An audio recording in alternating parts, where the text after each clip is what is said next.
Welcome back to my channel study toppers by Pooja Suri. आज हम पढ़ने वाले हैं ग्रामर। ग्रामर में अब देखेंगे जो एडिटिंग के पैराग्राफ्स काफी सारी क्लासेस में आते हैं, 8th में, 9th में और 10th में भी। तो हम उसकी प्रिपरेशन करेंगे, देखेंगे इनकरेक्ट वर्ड की जगह हमें करेक्ट वर्ड करना है। तो बहुत अच्छे ढंग से आपको समझाया जाएगा, ग्रामर का काफी डीप आपको नॉलेज दी जाएगी। तो वीडियो पे एंड तक बने रहें और अगर आपको अच्छा लगे तो सब्सक्राइब करना ना भूलें। तो स्टार्ट करते हैं। There is an error in each line. तो मैंने जो ये बना रखा है, ये जो हमारे सामने पैराग्राफ है, इसमें एक एरर है हर एक लाइन में। Right the incorrect word. आपको इनकरेक्ट वर्ड ढूंढना है, वो भी लिखना है आपको पहले, और जो करेक्ट वर्ड है उसको भी लिखना है। तो सबसे पहले मैं रीड करती हूँ। My day begins on 5 o'clock in the morning. मेरा दिन शुरू होता है 5 बजे मॉर्निंग में। तो सबसे पहले यहाँ पे जो रूल लगता है कि 5 o'clock, जब भी आपको टाइमिंग दी जाए तो टाइमिंग के आगे कभी भी ऑन नहीं आता है, टाइमिंग के आगे एट आता है। तो हमारा ये रॉन्ग है। ऑन हमेशा डेट से पहले आता है। अगर यहाँ पे डेट होती, जैसे आज 2 अक्टूबर है, तो अगर 2 अक्टूबर होती, डेट होती, तब ऑन आता। तो सबसे बड़ी यहाँ पे जो मिस्टेक है ऑन है। तो मैं यहाँ पे इनकरेक्ट वर्ड की जगह ऑन लिख दूंगी और करेक्ट की जगह पे मैं लिख देती हूँ एट। एट आता है टाइम से पहले। तो 5 o'clock से पहले हमारा एट आ जाता है। नेक्स्ट है it has been so since the last 40 years। तो जब मैं 5 बजे मॉर्निंग में उठता था, ये लिख रखा है जिसने भी, तो वो सिंस 40 years से। अब यहाँ पे सिंस या फॉर नहीं आएगा, क्यों? क्योंकि सिंस या फॉर तब आता है, जैसे सिंस हमारा आना चाहिए कि हमारे को डे दे रखा है। जैसे मैंने बताया था ना कि मंडे, ट्यूसडे, यानी कि टाइमिंग दे रखी है, यानी कि डेट की, या तो डेट या टाइम, या फिर आपको मंथ का नाम दे रखा है कि हाँ भाई जनवरी, फरवरी, या ईयर दे रखा है, तब सिंस आता है। तो सिंस तो यहाँ आना ही चाहिए, क्योंकि नाम थोड़ा दे रखा है किसी ईयर का, डे का। तो फिर यहाँ पे सिंस रॉन्ग है, सिंस हमारा नहीं आना चाहिए था। और यहाँ पे क्या फिट बैठता है? It has been so for the last 40 years, यानी कि 40 साल हो गए हैं मुझे ये चीज करते हुए। तो मेरा ये रॉन्ग है। Since for the last 40 years, जैसे हम बोलते हैं कि हम 20 years से ये करते आ रहे हैं, हम 40 years से ये करते आ रहे हैं, तो यानी कि मुझे ये काम करते हुए 40 साल हो गए हैं, 20 साल हो गए हैं। तो for the last 20 years, for the last 20, 40, जो भी है, मतलब अगर तुम कुछ सालों की बात करते हैं तो फॉर यूज होता है, उसके साथ फॉर आएगा आपका यहाँ पर। It has been so for the last 40 years। Next है एक्सेप्ट फॉर द 2 years। तो 2 साल ऐसे रहे, एक्सेप्शनल केस रहा हमारा। जैसे कि एक नॉर्मल आप कोई रूटीन फॉलो कर रहे हो, नॉर्मल रूटीन फॉलो करते करते अगर हम उसमें कुछ चेंज ले आते हैं तो उसको एक्सेप्शनल केस बोलते हैं। जैसे साइंस में भी हम करते हैं, सारी मेटल्स हैं, बट अगर रूम टेम्परेचर पे एक्सेप्शनल केस, मतलब जो मेटल नहीं है रूम टेम्परेचर पे, मतलब मेटल तो है लेकिन वो सॉलिड नहीं है, तो वो मरकरी एग्जाम्पल है। ऐसे एक्सेप्शनल केस वो होते हैं जो नॉर्मली उसके साथ नहीं जाते। तो वो कह रहा है एक्सेप्ट, दैट मीन्स 40 years से वो 5 बजे उठता है, लेकिन ऐसा कुछ हुआ है, एक्सेप्शनल केस। 2 years ऐसे रहे हैं विच आई वॉज वेरी इल। तो विच यहाँ पे रॉन्ग है, विच नहीं आना चाहिए। अब यहाँ पर क्या आना चाहिए? वेन, जब मैं इल था। विच तो किसका होता है, किसका, जिसका। विच नहीं आना चाहिए यहाँ पर, विच आपका रॉन्ग है। विच आई वॉज इल नहीं, वेन, जब मैं बीमार था। तो 2 साल ऐसे थे कि जब मैं बीमार था तब, यानी कि मैं 5 बजे उठ नहीं पाया। तो सबसे पहले हम जब भी कोई पैराग्राफ कर रहे होते हैं, हमें उसका मीनिंग अंडरस्टैंड करना बहुत जरूरी होता है। अगर उसका मीनिंग हम गलत समझते हैं तो हम करेक्शन भी नहीं कर पाते हैं। तो ठीक है, हमने क्या समझा यहाँ पे कि 2 साल वो 5 बजे नहीं उठ पा रहा था। I was very ill, I wake up only at the sound of an aeroplane, यानी कि एरोप्लेन की साउंड होती थी तभी वो उठ पाता था। ठीक है, ये सब वो पास्ट में बता रहा है, पास्ट में बता रहा है, दैट मीन्स सेकंड फॉर्म लगनी चाहिए। यहाँ पर ये फर्स्ट फॉर्म है वेक, तो वेक हमारी फर्स्ट फॉर्म है। अब ये बता रहा है अपना पास्ट का एक्सपीरियंस, पास्ट का हैबिट या पास्ट की एक्सपीरियंस के लिए प्रेजेंट की फर्स्ट फॉर्म तो यूज नहीं हो सकती, दैट मीन्स ये मेरा रॉन्ग है। वेक यहाँ पे आना चाहिए था वो। अगर इसमें आपको कोई प्रॉब्लम है किसी को तो पूछ सकता है। किसी को कोई प्रॉब्लम है चारों में से? नहीं है? मुंह से तो बोल दो है कि नहीं है। ठीक है, नेक्स्ट है ड्यूरिंग दी वेकेशन। अब हमारे को यहाँ पे ऑप्शंस दे रखे हैं कि इन चारों ऑप्शंस में से हमारा यहाँ पे क्या, कौन सा ऑप्शन है जो बिल्कुल ठीक है। During dash vacations our family decided to spend. अब वेकेशंस के दौरान तो क्या आएगा? लीस्ट तो होता है कम, कम के लिए। Last, latest and least. तो सबसे ज्यादा मेरा यहाँ क्या फिट हो रहा है? Last vacations. क्या आएगा एलेक्स? लास्ट। क्योंकि लास्ट वेकेशंस की बात है, ड्यूरिंग लास्ट कब आता है? लास्ट हमेशा शूट के साथ आता है, हमें एक काम करना चाहिए।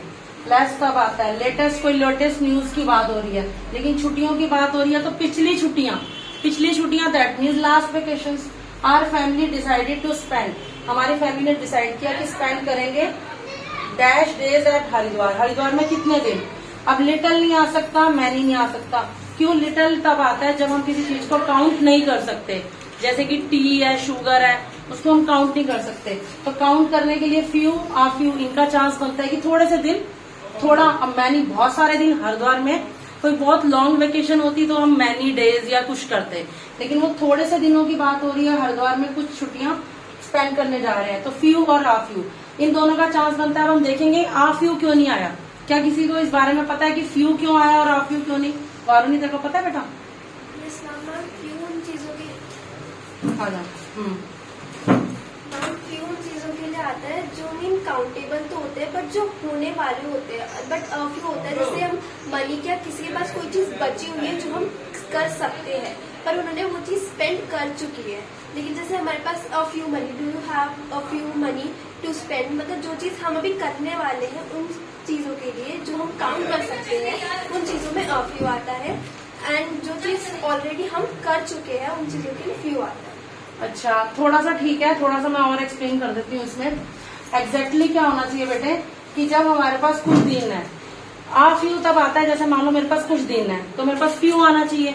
अब थोड़े दिनों में से कुछ करना है, जैसे आपके पास पैसे हैं, थोड़े से पैसे हैं, ऑलरेडी कम है, या हमारे पास कुछ कॉइन्स हैं और उन कॉइन्स में से मुझे कुछ चाहिए, थोड़ों में से भी कुछ चाहिए थोड़ा, तब आ फ्यू या दा फ्यू का चांस होता है। तो यहाँ पे नॉर्मल छुट्टियों की बात हो रही है, ये नहीं बताया गया कि उन नॉर्मल छुट्टियों में से हम ये करने लगे।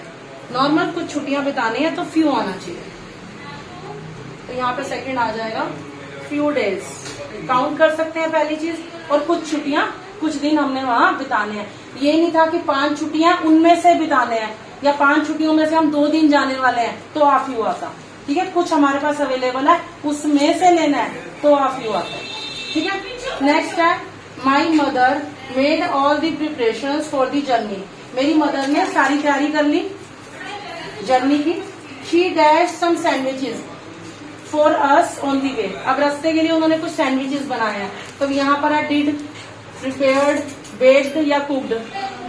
क्या? प्रिपेयर्ड। ठीक है, प्रिपेयर्ड आना चाहिए। क्यों? क्योंकि सैंडविच को हम बेक नहीं कर सकते, बिस्किट्स वगैरह होते हैं उनकी बेक करते हैं, केक को करते हैं। कुक्ड बनाना भी नहीं पड़ता, सैंडविचेस को रॉ होते हैं। तो यहाँ पर क्या आना चाहिए? प्रिपेयर्ड। ये प्रिपेयर कर लिए। डिड भी नहीं आना चाहिए। क्यों? क्योंकि यहाँ पे वर्ब तो है ही नहीं मेन, और डिड डू की सेकंड फॉर्म है डिड। यहाँ पर उन्होंने किया, कुछ सैंडविच किया तो सेंस नहीं बनता, तो दैट मीन्स प्रिपेयर किए, तो प्रिपेयर्ड आएगा यहाँ पे। लास्ट है third, education is a process. इसमें भी एक एरर है, आपको फाइंड आउट करनी है, देन उसको करेक्ट करना है। Education is a process which was deemed to develop desirable qualities with people. सबसे पहले मीनिंग अंडरस्टैंड कर लेते हैं ताकि फटाफट से एरर ढूंढने में इजी हो जाए हमें। कि एजुकेशन हमारी ऐसी प्रोसेस है विच वॉज डीम्ड, ऐसा माना जाता था। डीम्ड का मतलब है हम किसी चीज को मानते हैं, बहुत अच्छे से मानना। अब क्या है कि जो कि मानी जाती थी, क्या एजुकेशन को आज नहीं मानते हम कि ऐसी है या अच्छी है, डिजायरेबल क्वालिटीज पीपल में डेवलप करती है? ऐसा तो नहीं है कि एजुकेशन पहले करती थी अब नहीं करती। तो ये वॉज हमारा रॉन्ग है कि वॉज नहीं आना चाहिए था हमारा। अभी भी करती है एजुकेशन, हमारे अंदर डेवलप करती है पीपल में क्वालिटीज को। तो नेक्स्ट जब हम बोल ही रहे हैं, अगली गलती हमें खुद ही फाइंड आउट हो गई है, लोगों में डेवलप होती है।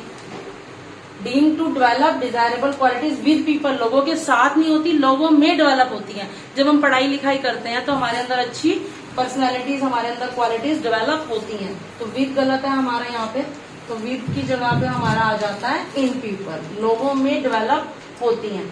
जिस बच्चे को अगर कोई डाउट आ रहा है तो बीच में पूछ सकते हैं। अभी का बेटा क्लियर हो रहा है आपको?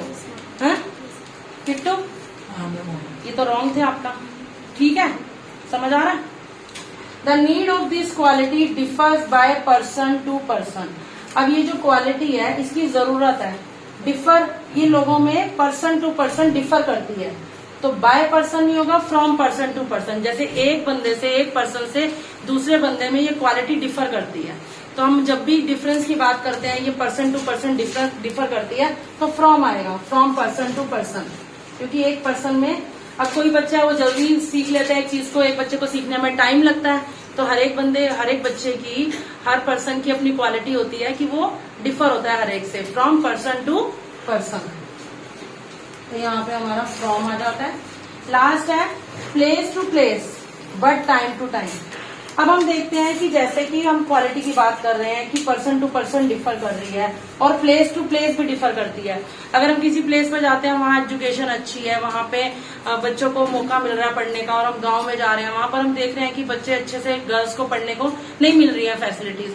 तो एक टाइम ऐसा था बिल्कुल नहीं पढ़ती थी गर्ल्स, आज पढ़ती हैं, आज गाँव में भी लड़कियां पढ़ रही हैं। तो टाइम से भी डिफरेंस आता है, पर्सन टू पर्सन भी डिफरेंस आता है, दोनों ही चीजें बोथ आर करेक्ट। इसलिए यहाँ पर बट नहीं आना चाहिए, एंड आना चाहिए। बट का कॉन्सेप्ट नहीं है कि लेकिन ऐसा होता है एंड, यानी कि टाइम से भी फर्क पड़ता है, टाइम टू टाइम, और पर्सन टू पर्सन। तो उम्मीद है बच्चों आपको ये समझ आ गया होगा अच्छे से। अगर आपको कुछ और समझना है तो आप हमें कमेंट करके बता सकते हैं।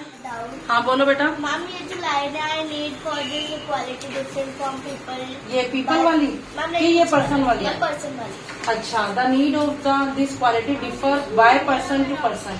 मैंने अभी बताया था कि जैसे कि एक पर्सन से दूसरे पर्सन में ये क्वालिटी डिफर होती है। फ्रॉम, जैसे अगर मान लो कि आपने चलना है, आप अपने घर से चले हो तो क्या लिखोगे? अब अपने घर से यहाँ पे मान लो कोई बंदा रोहिणी से आ रहा है, फ्रॉम रोहिणी टू कहाँ जा रहा है? जैसे मान लो शिमला जा रहा है, कोई बंदा है, कोई पर्सन है, वो फ्रॉम रोहिणी से जा रहा है शिमला। जहां से हम चलते हैं वहां फ्रॉम आता है, कहीं से निकलना, और जहां जा रहे होते हैं टू आता है। यही होता है, जैसे अगर पहाड़ से नदी निकल रही है तो फ्रॉम माउंटेन, और जहां जा रही है मैदान की तरफ प्लेन्स टू प्लेन्स, यही आएगा ना।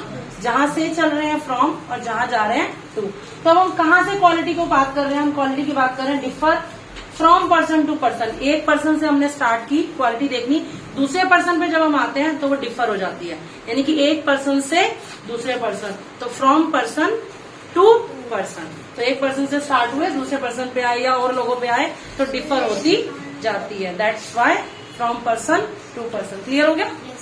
और किसी को डाउट? अगर आपको अच्छे से समझ आया हो तो मेरे चैनल को सब्सक्राइब करना ना भूलें।